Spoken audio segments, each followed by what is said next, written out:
Bonjour à toutes et bonjour à tous, bienvenue sur objectivemoto.com.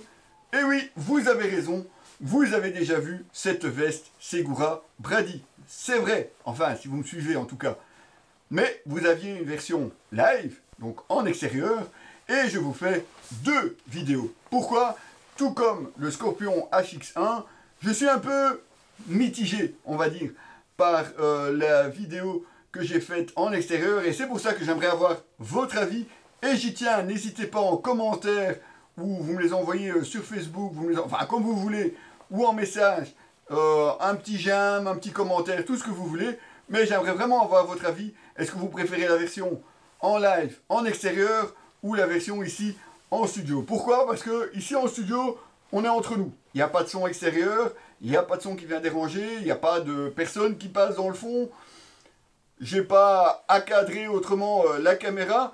Je vois ce que je vous montre. J'entends aussi très bien, vous aussi normalement.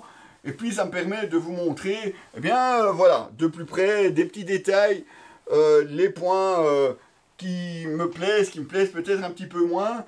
Et tout ça sans en plus devoir faire attention à la conduite. Donc je compte sur vous. N'hésitez pas, j'attends vos commentaires et tout et tout. Donc voici la veste Segura Brady.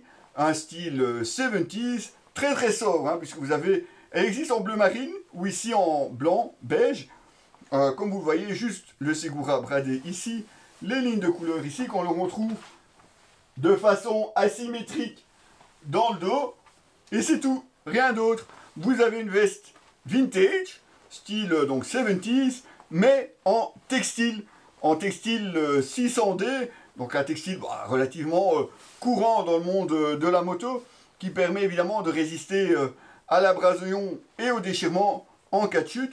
Et vous avez, je trouve, en tout cas une veste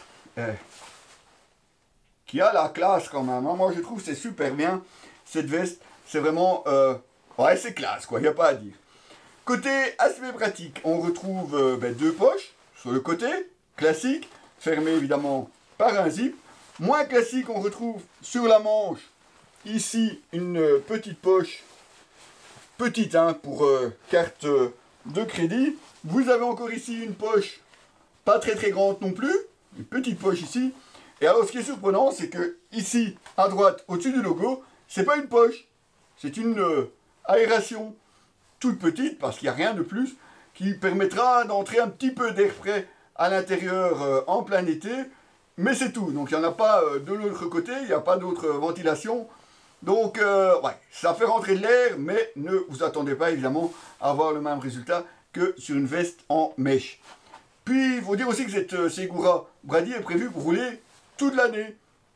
Parce qu'à l'intérieur de cette veste, vous avez une membrane étanche, donc ça c'est pour la pluie.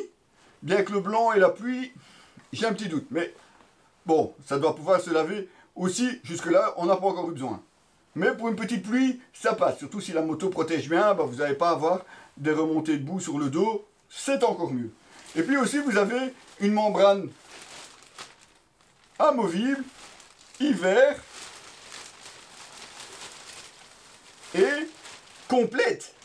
Donc vous pouvez vraiment rouler toute l'année avec votre moto café rétro ou votre scrambler et cette veste Brady, puisque vous avez la possibilité de rouler en plein hiver, d'affronter la pluie avec cette membrane étanche, et ben voilà, vous pouvez vraiment rouler toute l'année.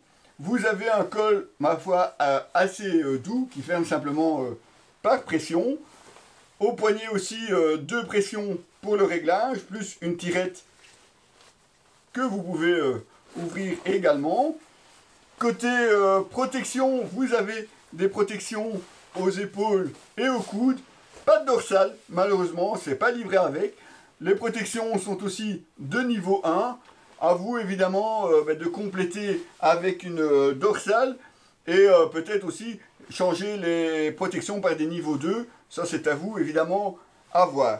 Vous avez à l'intérieur une poche portefeuille, ma foi assez grande, hein, puisque mon S20 y rentre sans problème. Vous avez de chaque côté une poche cargo qui ferme par velcro. Par contre, pas de zip pour attacher un pantalon. Mais voilà, vous avez forcément le zip ici pour la doublure hiver. Alors moi je sais pas vous, mais je trouve que ça fait super classe sur une moto vintage ou un scrambler. C'est vraiment super et on n'est pas obligé non plus, comme c'était le cas avant, de passer absolument sur du cuir ou sur un coton ciré. On peut avoir ceci donc en donc n'hésitez pas à prendre une taille au-dessus. Ici on est sur un 3XL alors que d'habitude je porte du 2XL. Autant le savoir. Vous retrouverez bien entendu l'article avec toutes les photos sur notre site www.objectif-moto.com. A très bientôt les amis et surtout, n'oubliez pas votre avis.